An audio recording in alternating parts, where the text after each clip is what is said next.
النقة. على فكرة الفيديو اللي احنا بنتكلم فيه ده اللي هو بتاع ولادة مستشفى الجلاء، الفيديو الحلو الجميل ده، انا قررت ان انا اشوف الجزء بقى اللي باقي ال10 دقايق اللي باقيين الاخراني، لو فيهم اي كلمتين كده اطلع اقولهم لكم مع فيديو، مع ناقد، مع فيديوهات تانية او قنوات تانية.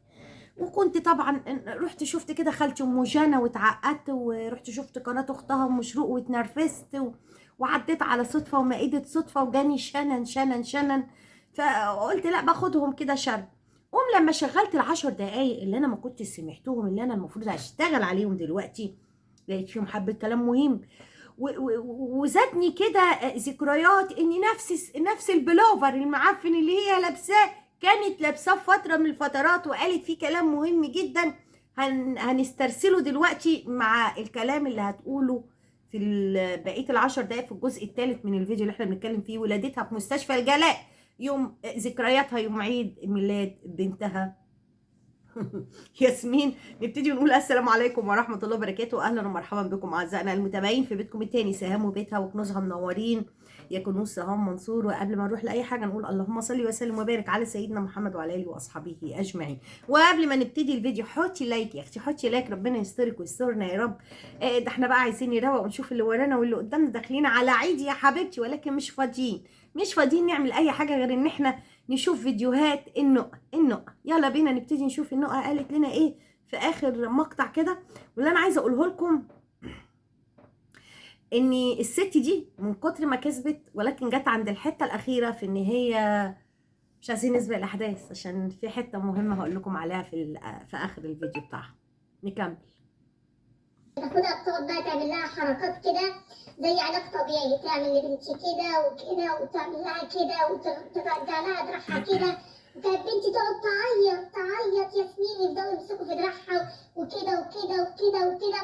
وكانوا بيطلبوا مني ان انا اعمل الموضوع ده ليها 3 مرات في اليوم، يعني في الوقت اللي ما فيهوش جلسه لازم، او في جلسه ان انا لازم اكمل ده مع بنتي ياسمين. فكنت ارجع احاول، يعني علموني ازاي امسك الدراع واتنيه وارجعه كده وارجع احطه على رقبتها كده.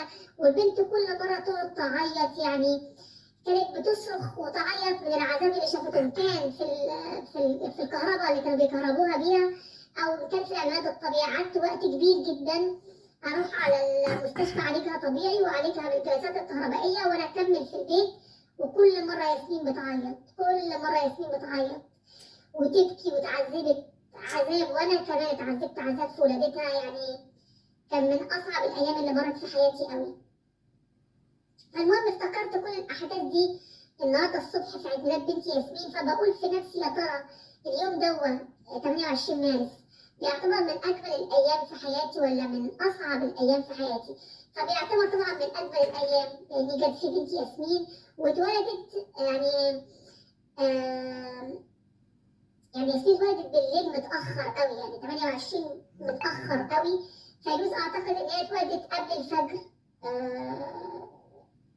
في يوم اتولدت فيه، بس ياسمين اتولدت في ساعة متأخرة. قعدت طول النهار أتعذب واتولدت في ساعة متأخرة بالليل يعني. كان قبل ما تيجي الساعة 12، قبل ما تيجي الساعة 12 بالليل اتولدت ياسمين يوم 28 مارس.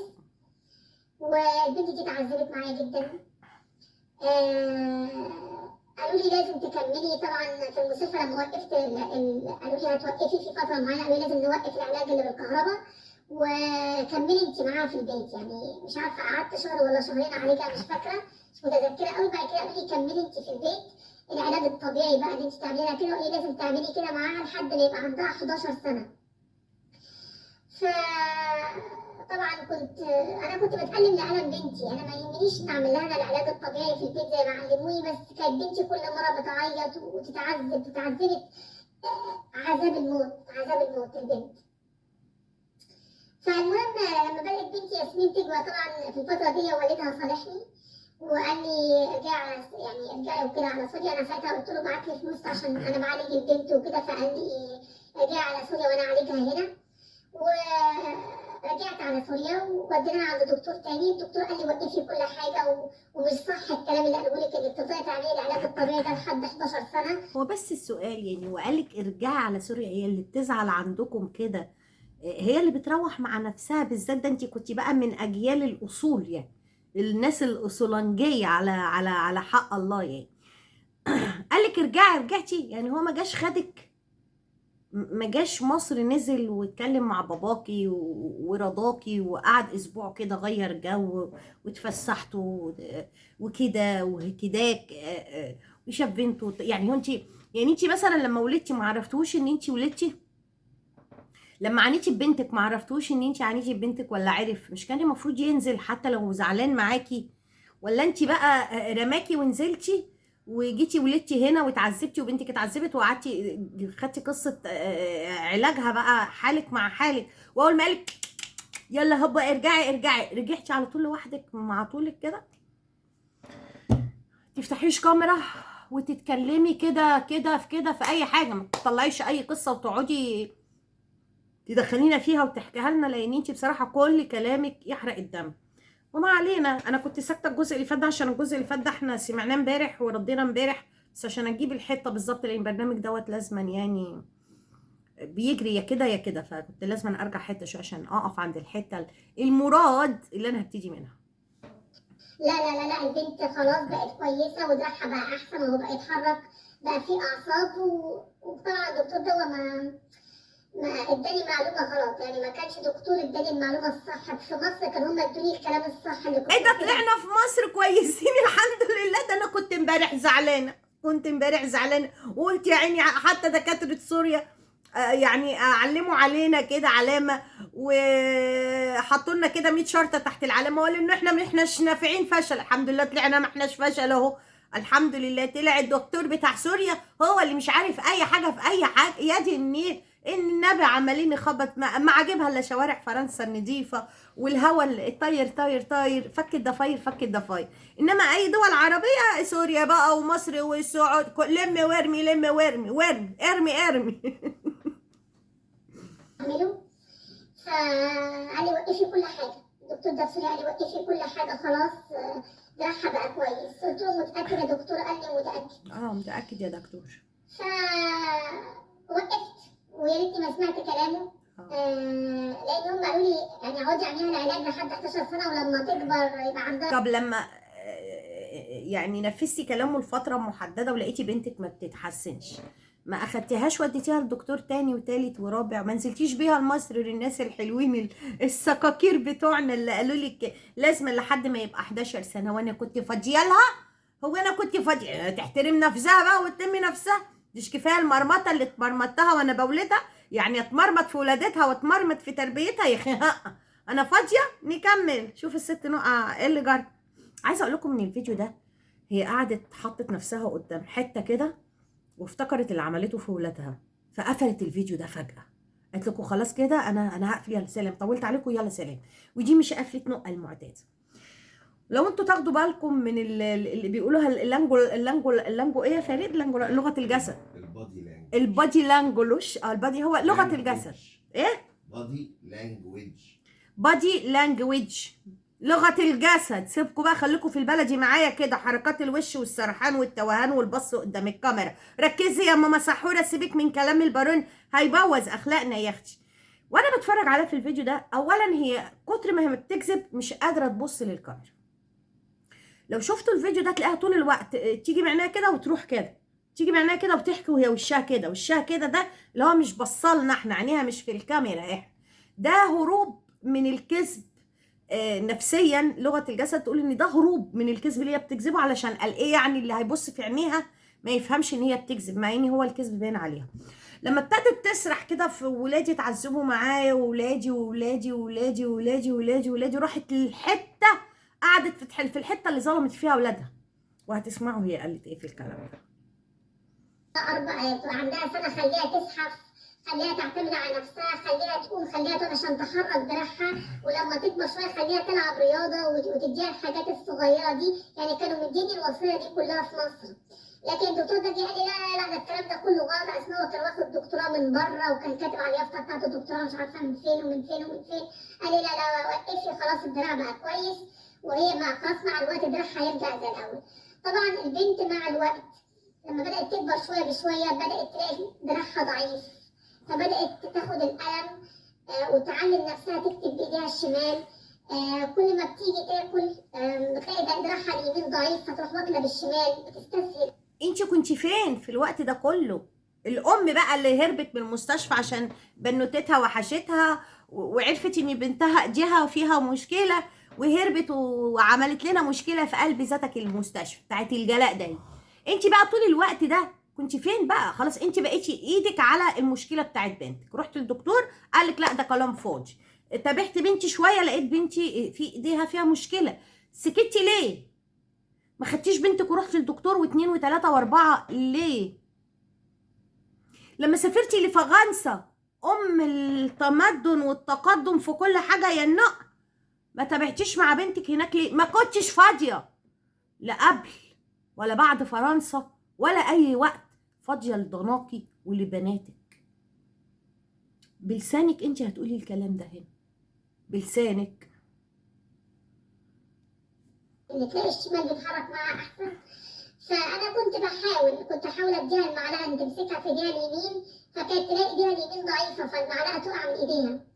فلما دخلت المدرسه والحضانه وكده بدات هي نفسها يعني تقلد تشوف اختها بتكتب وكده، فتروح ماسكه بالشمال، احاول اديها القلم في اليمين القلم يقع منها، فترجع تاني بايديها الشمال تمسك القلم وتكتب بالشمال. هي اللي علمت نفسها بنفسها، يعني ياسمين علمت نفسها بنفسها ان هي تكتب بايديها الشمال، وعلمت نفسها ان هي تعتمد على حياتها كلها في الحاجات الصعبه ان هي تستخدم ايدها الشمال. وانت كنت فين برضو؟ اما حضانه وعلمت نفسها، حضانه وعلمت نفسها بنفسها، يعني ايه حضانه وعلمت نفسها بنفسها؟ ده العيال وهم صغيرين اللي بيبقوا عايزين يروحوا حضانات، ولا عايزين يسيبوا الماما، ولا عايزين يروحوا مدارس، ولا عايزين ده يوم نكد لما تقول لهم تعالوا اكتبوا الواجب. الطفل عايز يلعب. علمت بقى نفسها. انت كان دورك فين؟ انت كنت فين كأم؟ ده المفروض حتى ان اولادنا بياخدوا مننا مجهود اكبر وهم صغيرين. كل ما بيكبروا مشاكلهم بتكبر، بس في المجهود والاساس تاسسي وهم صغيرين. اما انت ما اسستيش، جاي دلوقتي تطلعي بنتي المسكينه اتمرمطت في حياتها. مين اللي مرمطها؟ امها، مش حد تاني، امها. هو انت القاضي والجلاد في نفس الوقت؟ انت اللي عملتي كده في بناتك، انت اللي عملتي كده في ولادك. هو انت ليه بتحملينا مسؤوليه اخطائك؟ ليه بتحملينا مسؤوليه هرموناتك اللي طافحه عليكي؟ ليه بتحملينا مسؤوليه اهمالك لبناتك واهمالك لتربيتهم واهمالك لعالمهم؟ ليه طالعه دلوقتي مقعدانا في حته بناتي بناتي بناتي بناتي؟ كانت فين بناتي بناتي بناتي من شهر فات لما كنت هنا في مصر؟ ما فوقتيش ليه بقى من فتره كده بعد رضا اللي انت دلوقتي بتلقي اللوم كله عليه؟ ما فوقتيش ليه بناتك وقعدتي في وسط بناتك ليه؟ رحتي الامارات تدوري على عريس ليه؟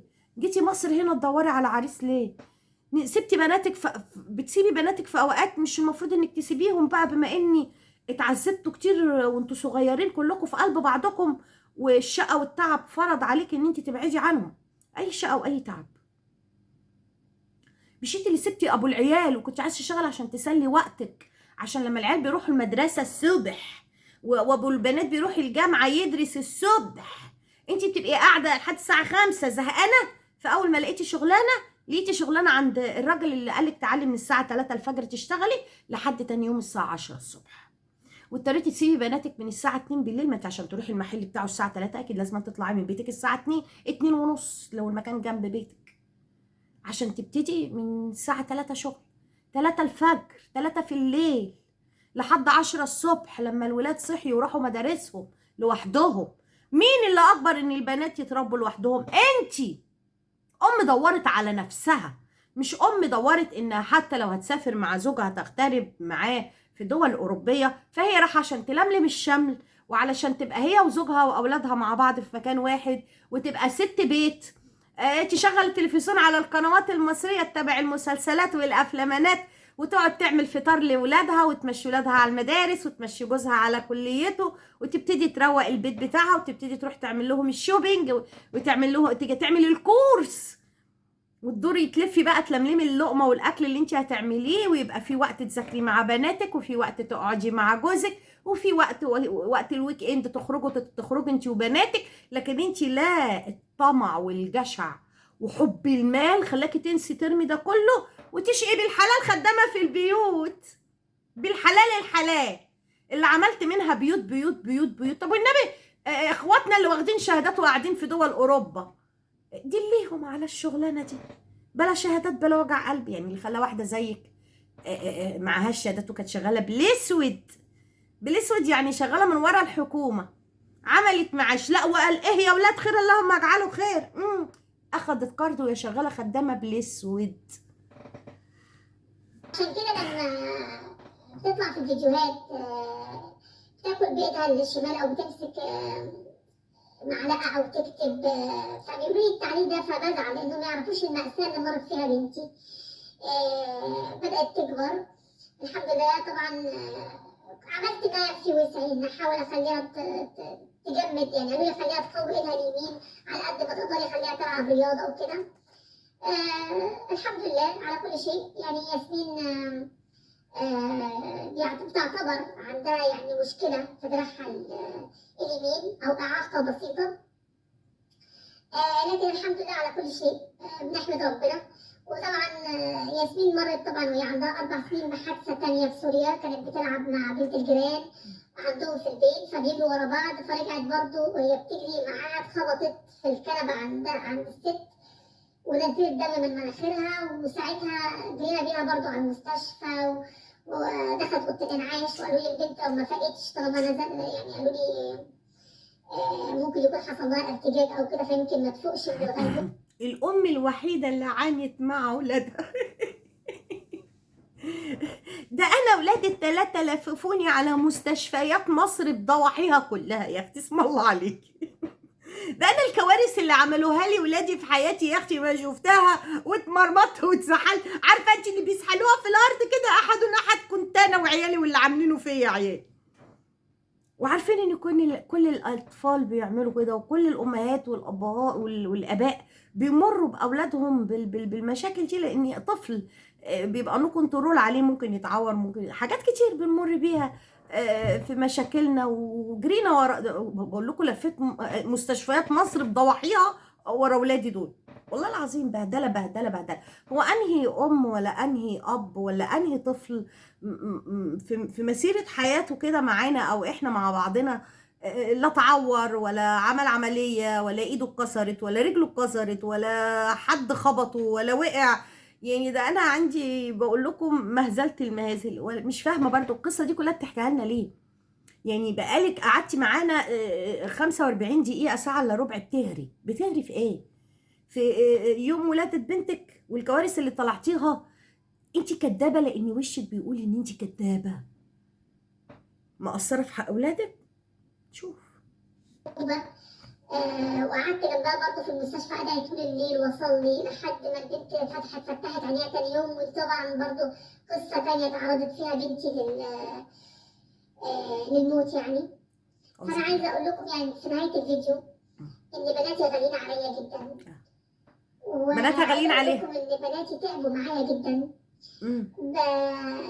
لما بقعد مع نفسي بندم ان في يوم من الايام ان انا كنت عايزه اضحي بيهم من اجل سعاده ناس تانيين او من هو انت بتحملي لرضا الذنب ان انت اللي كنت عايزه تسعديه؟ هو رضا قالك ما تسعديش بناتك؟ انت اللي كنت عايزه كده، انت اللي عشان تخليه جنبك نسيتي الدنيا وفكرتي في نفسك. ما انا لما افضل اسعد سيلبرون ده عشان يبقى قاعد جنبي كده ومستقنيس وشايله كده على كفوف الراحه وارمي الدنيا وارمي كل حاجه علشان يسعدني في نفسك. انما سعاده الراجل مش ان انت ترمي عيالك، لان هو اللي خلاك انت ما فيكيش خير في عيالك هيبقى فيكي خير فيه هو. يعني انا علشان اخد بالي من جوزي انسى ولادي ما اهتمش بيهم؟ بما انك يعني انتوا الاتنين في مكان واحد وقريبين من بعض، وبنتك كانت عايشه معاكي في نفس البيت، يعني بنتك عايشه معاكي في نفس البيت ومش مهتميه بيها، وكنت فاكره ناس تانية وبتهتمي بولاد ناس، كنت بتهتمي بولاد ناس تانية ليه؟ مش انت اللي كنت عايزه كده؟ هو انت ليه كل حاجه بتعمليها غلط عايزه شماعه وبتعلقي اخطائك عليها وخلاص؟ رضا ملوش ذنب ولا اي حد ليه ذنب، ذنبك انتي. محدش قالك ارمي عيال. طب ولما سيبنا رضا ذات نفسه بعياله بكل حاجه ما ركزناش مع بناتنا ليه؟ لا احنا كنا فاضيين. الست ربروبه تجيب لنا عريس، والست ندى تجيب لنا عريس، وام فياض تجيب لنا عريس، وسحوره الاموره مجنونه عيالها هي وعيلتها الست ساره تجيب لنا عريس، والست اللي في الشقه تحت اللي احنا ساكنين فيها في مصر في الدقي في الزمالك العماره اللي كنت هتتاخدي وراها دي تجيب لك عريس، وفي الامارات المهجيه تجيب لك عريس، وانت برضك تبحثي مع نفسك على ابو زياد تشوفي عريس.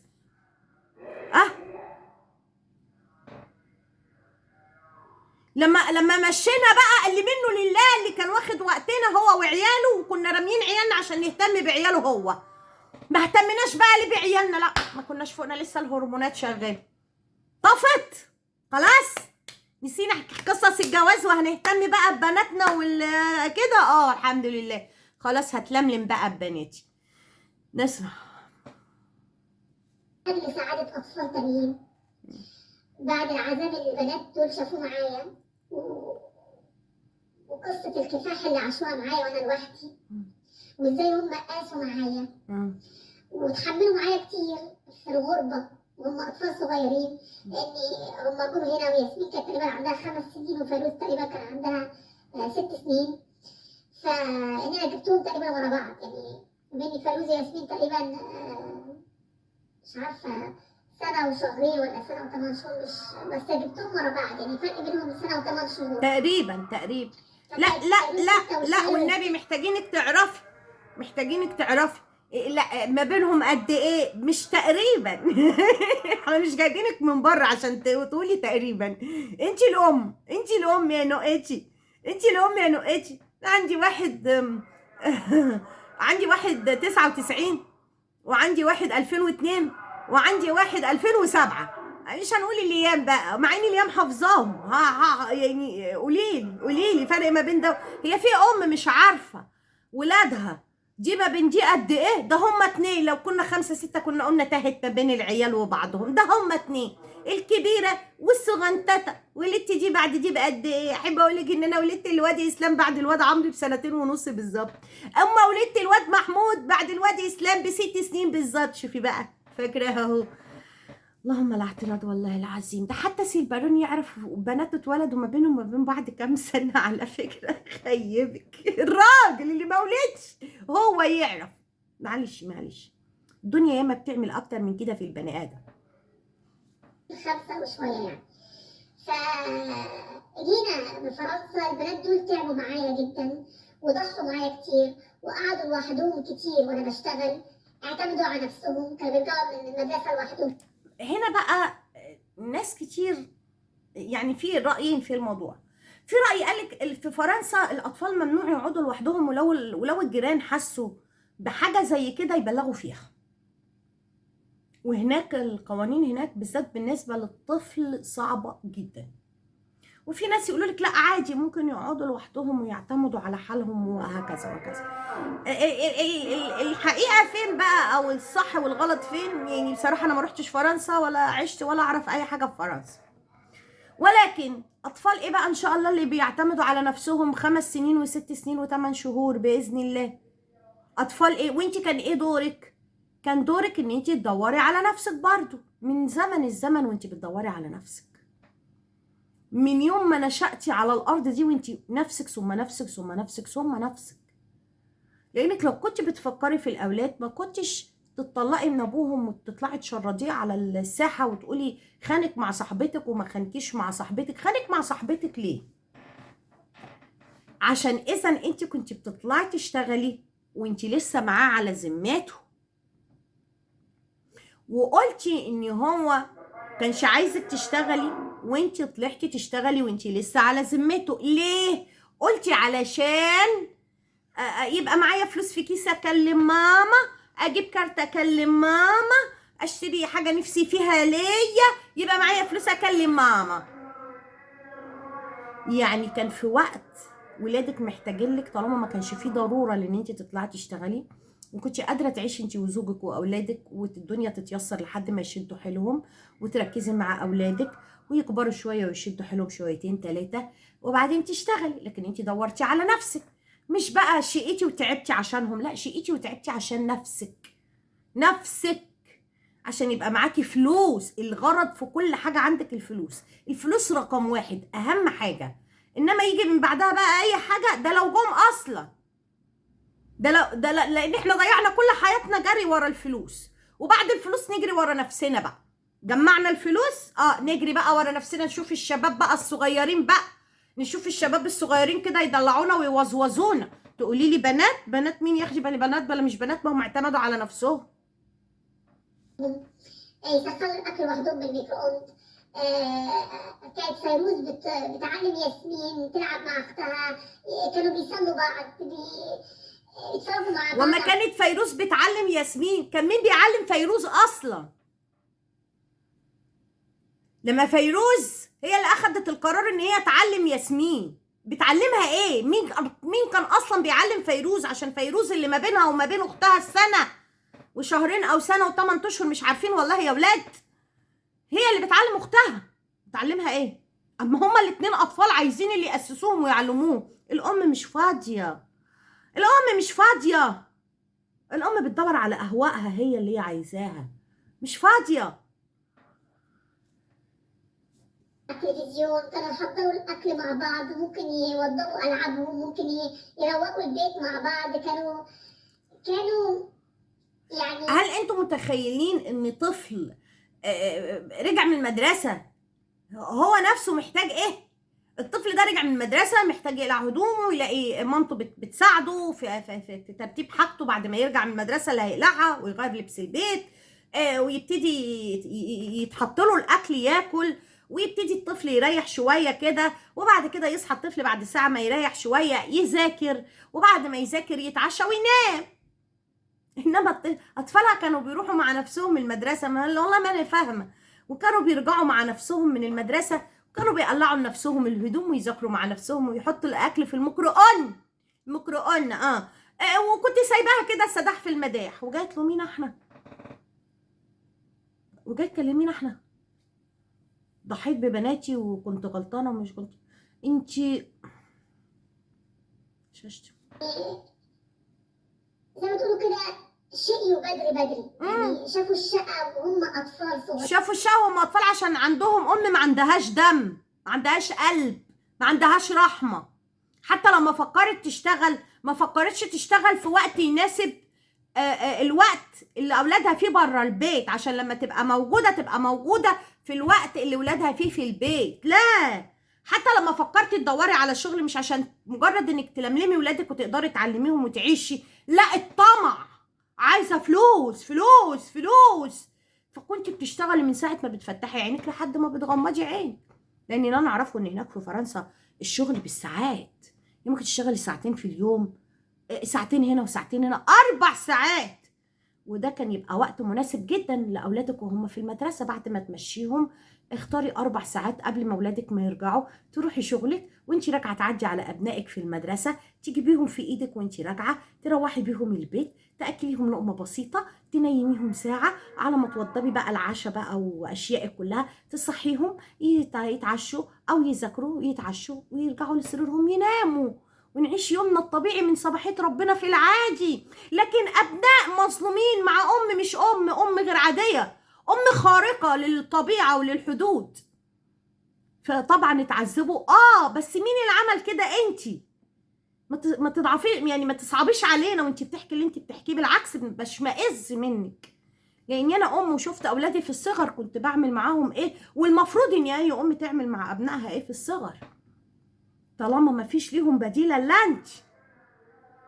طالما ما فيش ده انا كنت بشتغل 4 ايام في الاسبوع من الصبح بالليل، وولادي محاصرهم كده 24 ساعه في ال 24 ساعه. كانش حد بيعمل لهم اي حاجه في حياتهم، وكانوا في بيت عيله ومع ستهم ومع جدهم ومع ابوهم الله يرحمه. يعني كانت الدنيا هيصه، كانوا لسه صغيرين، كان فيه هيصه وكان فيه دوشه وكان فيه زحمه، ومع ذلك برضو انا اللي كنت كده، ما اللجان ده ما سابش من ايدي الا لما انفصلت عن ابوهم بقى وقعدوا معاه الله يرحمه ويحسن اليه. انما غير كده كنت انا اللي ماسكه الامام. انت كنت فين؟ وكانوا كبار، ما كانوش 6 سنين و5 سنين، لا كان 19 سنه و14 وكان 16 سنه و18 سنه، ده 17 سنه، يعني 19 و17، يعني رجاله. وبرضو الواحد دماغه بتروح وتيجي. انت فين؟ انت فين؟ انت اقسم بعزة جلالة الله ام فاشله، فاشله بمعنى كلمه فاشله. الحمل شالوه معايا بدري بدري، فانا خليتهم يعتمدوا على نفسهم، لان انا كنت في فتره، يعني الفتره بقى اللي انا اتطلقت فيها. انت كدابه، انت اشتغلتي قبل ما تتطلقي. احنا سمعنا منك الكلام ده كتير قوي. اشتغلتي قبل ما تتطلقي، لما رحتي اشتغلتي عند الراجل اللي شغالك في المحل، خلاكي تعملي كل حاجه في المحل من 3 الفجر للساعه 10 الصبح، وبقيتي تطلعي من عنده، يعني اهو. وانت اللي قلتي كده، بقيتي تطلعي من عنده تروحي شغل تاني، وانت لسه على ذمه ابو البنات، وانت لسه البنات معاكي. طب كنت عايزه تشتغلي ليه؟ عشان يبقى معايا فلوس في كيسي اشتري شوكولاته وبطاطا، مش عشان كنت محتاجه للقرش. عارفه انت لو كنت لوحدك ومحتاجه للقرش كنا نقول ماشي، ما عايزه تعيش. انما انت كنت عايزه تتمرقعي، تدوري على حل شعرك، مش عايزه تعيشي. كنت لازم اروح اسعى علشان البنات دول يعيشوا كويس واجيب لهم لقمه العيش. كنت ممكن في بلد غريبه زي دي لا قدر الله افكر، ولا عمري فكرت، بس كنت ممكن اختار طريق سهل اربي فيه بناتي. بس انا فضلت ان انا اشتغل، ولو حتى هشتغل في البيوت، لان كانت اللغه بتاعتي ضعيفه. ما رضيتش اتقل على اهلي، ما رضيتش اطلب من امي حاجه ولا. ليه يا بنت سياده المستشار؟ يعني في ازمه وفي ضيقه في بلاد بره، وانت ابوكي عنده عزب واطيان، ما رضيتيش تتقلي عليهم؟ ما رضيتيش تطلبي من ماما حاجه؟ ليه؟ مستنيه الصوت اللي بره ده يخلص. مستنيه الصوت اللي بره، مستنيه يخلص. والله الواحد ما بقى عارف هي كانت بتهبل بتقول ايه. انت اللي ضحيتي ياما، وانت اللي خليتيهم يشيلوا الهم بدري، وانت اللي اهملتيهم، وانت اللي دورتي على نفسك، وانت اللي دورتي على كل حاجه، وجايه تقولي لي اشتغلتي شغل حلال، وانت كنت في بلد تقدري تعملي الحرام وما عملتيش، والحلال اللي انت اشتغلتيه ان شاء الله ده اللي جاب لك الاطيان دي كلها. طب دلينا على الشغل الحلال اللي انت اشتغلتيه ده. اللي معاهم شهادات ومسحولين هناك مش عارفين يعيشوا، دليهم. بس ما تقولهمش اشتغلت خدامه في البيوت وخلاص، ان احنا نفسنا بنتفرج على مسلسلات وعلى افلام، ده بنتفرج على حوادث وجرائم اصلا في الدول الاوروبيه، ان بيموتوا اصحاب البيوت عشان جعانين وشحاتين اللي هم بيشتغلوا خدامات في البيوت، بعضا منهم كل ما كان فيه الحلو وفيه الوحش.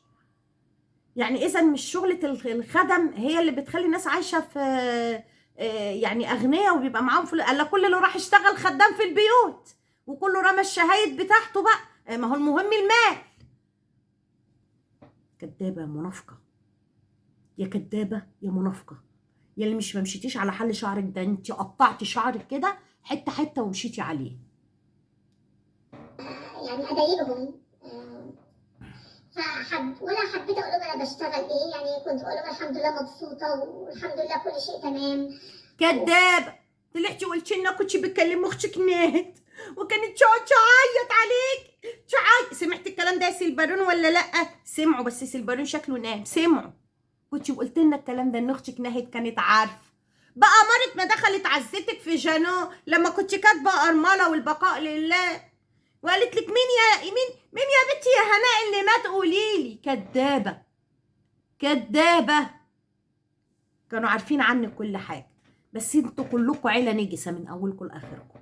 عادي، ده انت لو قلت لهم ان انت في واحد مؤاخذه فوقيكي كده، ولا هنستغرب ان هم اي حد فيهم ياخد اي رياكشن. كنا شفنا المرعب لما كان خد رياكشن وانت بتغني لابو زياد هنا، وانت في مصر هنا وقاعده معاه في بيته هنا، ورحتي ورجعتي عليه مرتين. مؤاخذه دول بقرون، والله العظيم بقرون.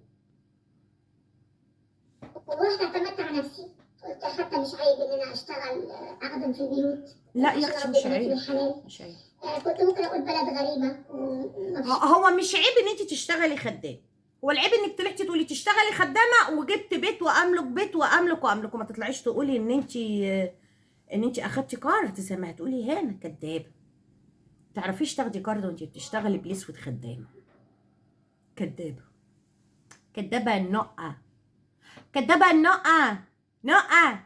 انت ما اخدتيش البيت الا بفلوس الطيار، وما اخدتيش الجنسيه الا بعد ما جبتي البيت، وانت عارفه الكلام ده كويس. الطيار برضه كلمه السر الطيار، كلمه فك اللغز الطيار، كلمه اللي اتكتب علينا الفلوس الحرام الطيار برضه.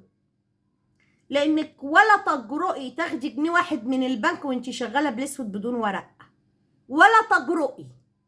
اصل هي مش سبهلله يا هناء. حد شايفني فيها بس ربنا شايفني فيها، وكنت لسه شابة، كنت لسه يعني زي ما بيقولوا كده في ريعان شبابي. وكنت ما زلت يعني كويسة وصحتي، كنت لا قدر الله أقول ما حدش شايفني في البلد دي، ممكن أعمل حاجات كتير بس ربنا شايفني، وأنا أخلاقي وتربيتي وأصولي. هنا بقى نقطة تتحدث عن نفسها، اثبت تنفي. هنا النقطة تتحدث عن نفسها، اثبت تنفي. عرفتي يا هناء جبتي فلوسك منين؟ عرفتي يا هناء عملتي ايه في الغربة اللي انت البلد اللي مالكش حد فيها شلح واجري فيها يا نقة؟ شلحتي؟ ده انت شلحتي وقلعتي وكل ده عرفناه منك ومن لسانك. شمال طلع على اليوتيوب تقول انا طاهرة وبريئة. يا بنتي يا شمال انا طاهرة وبريئة. ما تسمحليش ابدا ان انا افكر ولا ان انا اعمل اصلا حاجه زي دي، ففضلت ان انا امشي في طريق الحلال، اربي بناتي من حلال ومن عرق جبيني. فبدات اشتغلت اخدم في البيوت، وانا سعيده جدا وحاسه ان انا راسي مرفوعه ان انا اخترت الطريق ده، ان اربي فيه بناتي. اي نعم بناتي قاسوا معايا كتير، ان هم الوحده اللي قعدوها قعدوا لوحدهم كتير، كنت برجع متاخر. اي نعم كنت بقعد معاهم بس فترات مش كبيره. علمتهم وربيتهم على قد ما قدرت. فانا عايزه اقول لكم ان البنات دول تعبوا معايا كتير وعاشوا معايا قصه. هنا بقى بلمت وساهمت، وهي طبعا مش باصه للكاميرا، هي على طول تروح كده وتجينا كده وتروح كده وتجينا كده وتروح كده وتجينا كده. فهنا بقى بلمت وسرحت في اللي عملته في عيالها بقى. سرحت بقى وبقت متوتره، والذكريات الأليمة عديت عليها اللحظات. كفاح. صدقوني كانوا بيمرضوا يعني، ويقعدوا لوحدهم يدوا الدواء لنفسهم. اقول لهم الساعه الفلانيه تاخدوا الدواء، الساعه دي اي ام بقى دي بقى ان شاء الله تقدروا تقولوا لي خدوا الدواء لوحدكم، وحطوا الاكل في الميكروويف لوحدكم، واقعدوا لوحدكم، وعلموا لوحدكم، واقعدوا لوحدكم، وشخوا لوحدكم، وكلوا لوحدكم، وناموا لوحدكم. فين الام؟ كانت تقعد معاهم. انهي وقت كنت بتجيبها؟ الوقت ده انت داخله مفرومه عايزه تتقلي بتنامي. انهي وقت؟ 5 دقايق ازيكم يا حبايب، يلا ننام.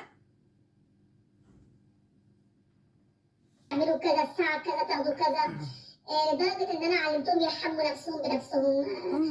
يعني علمتهم كل حاجه يعتمدوا على الناس. فالبنات دول شيء معايا كتير، شيء معايا في ان انا انتقلت في الاول في بيوت في شقق ايجار، وبعد يحموا نفسهم بنفسهم، يحموا نفسهم بنفسهم عشان اروح انا احمل عواجيز ويتكشف عوراتهم عليا، الملحدين، واطلع اقول للناس يا ملحدين يا كافره.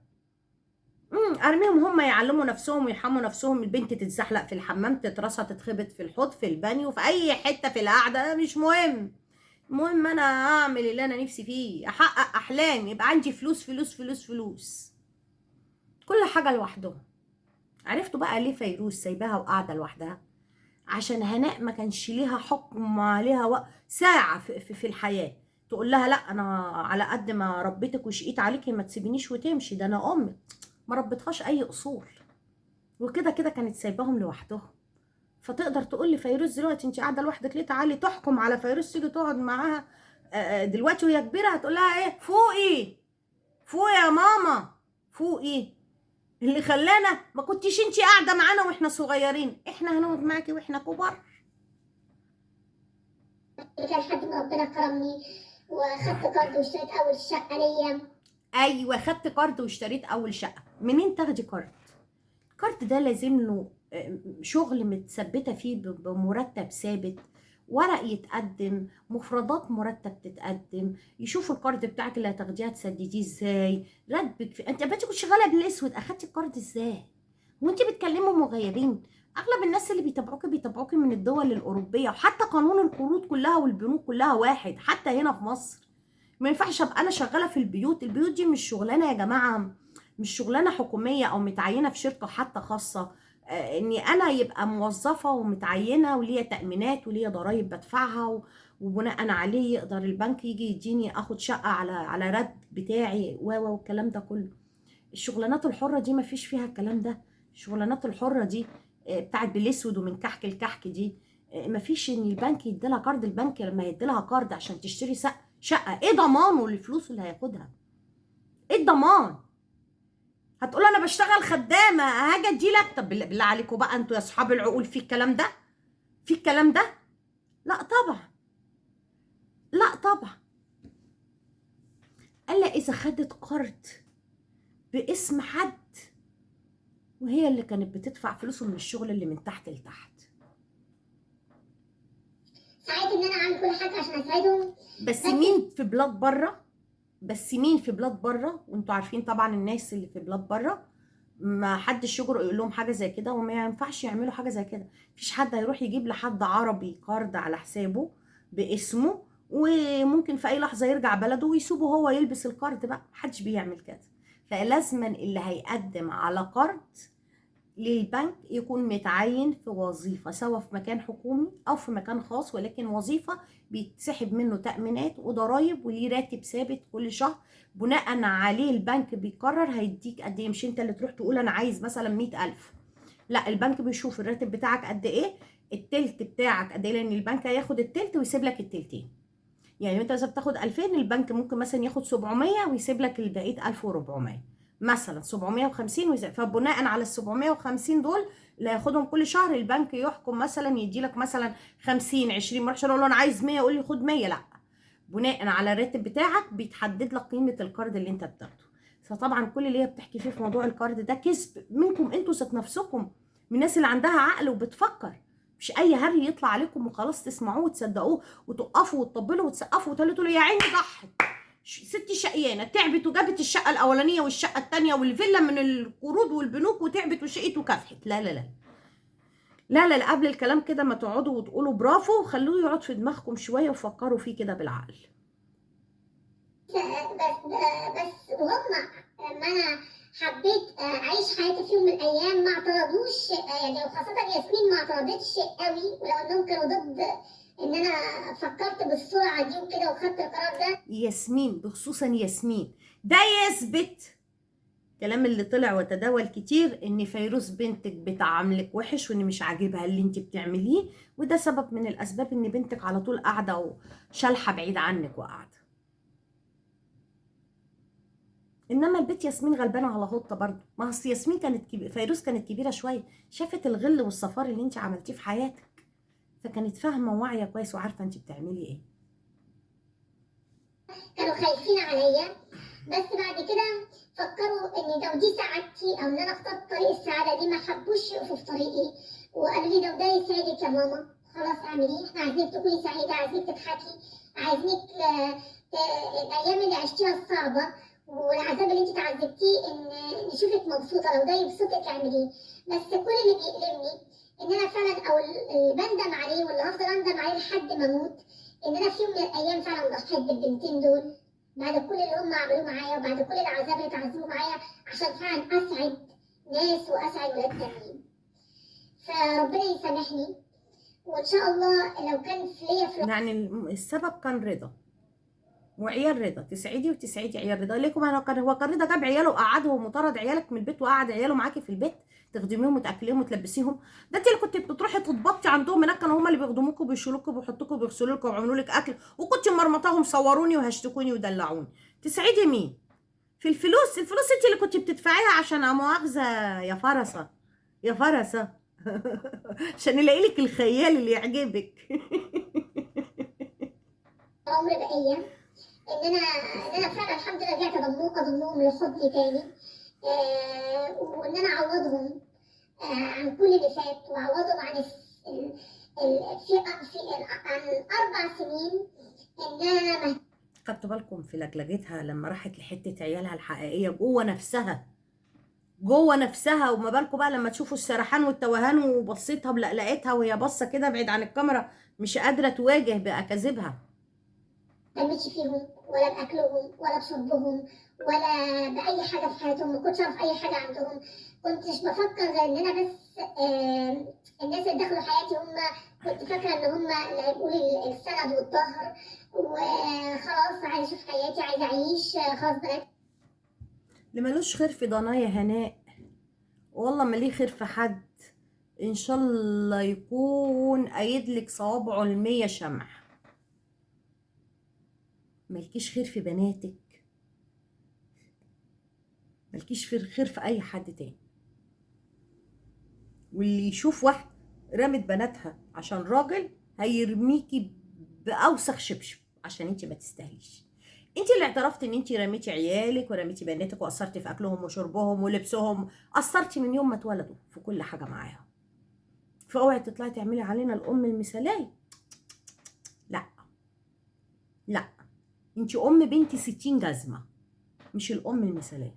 انت ما تتعديش ام اصلا، انت تترمي في اقرب صفيحه زباله معفنه شبهك، لكن انت ما انتش ام اصلا. كبروا خلاص، عايزة أفكر في نفسي كده يعني. تفكري في ايه يا اختي؟ في نفسي. ما انت طول الوقت بتفكري في نفسك وهتفضلي تفكري في نفسك، وكلها يومين وننسى الهري اللي احنا طلعنا حكيناه عن الامومه وعن بناتي وبناتي اتبهدلوا. هننساها اول بس كده عريس يطير كده قدامنا حير طاير هنطلع نقول عريس تاني.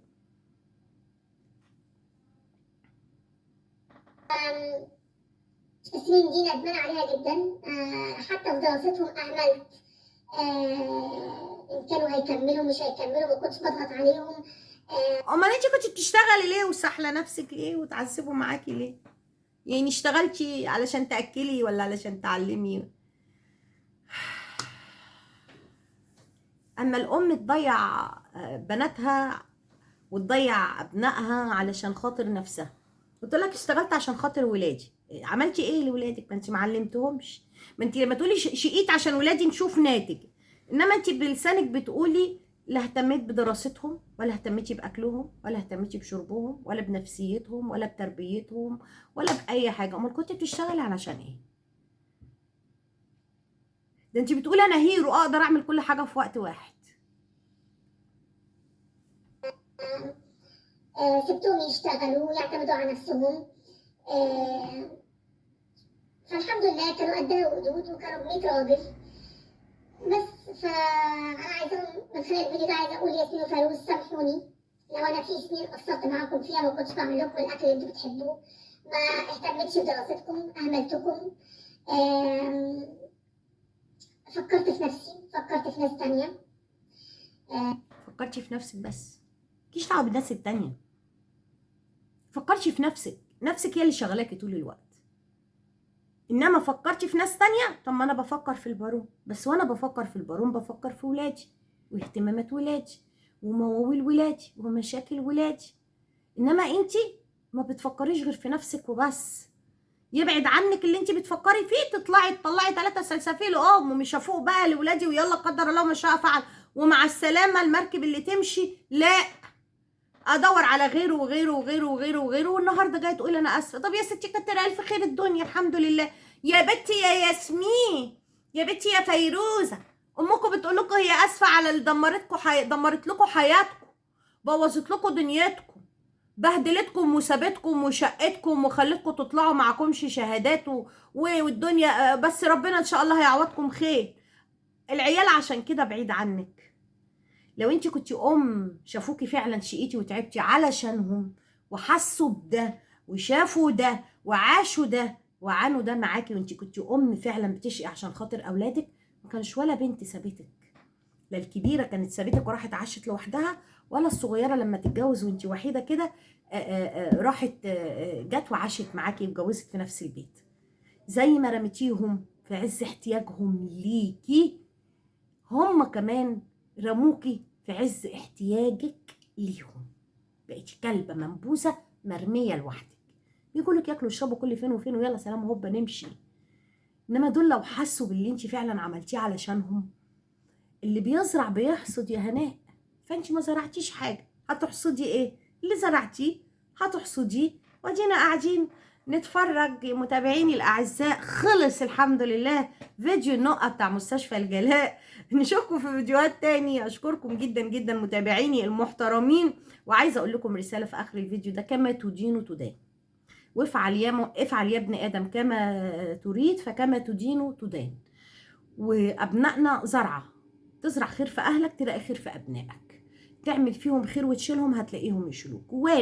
وارد بيخلق من ظهر العالم فاسد وبيخلق من ظهر الفاسد عالم، ولكن ما بتبقاش الدنيا كلها جايه عليك كده البنتين كده، لا، لازم ان تبقى في واحده مع نفسها مجنونه وربنا يبارك في التانيه. اما اللي احنا شايفينه الاتنين عايزين يبعدوا عنك ويخلعوا منك، وزهقانين وزهقوا وملوا من افعالك التي لا تحتسب. يعني بجد بقيتي اوفر اوفر اوفر اوفر.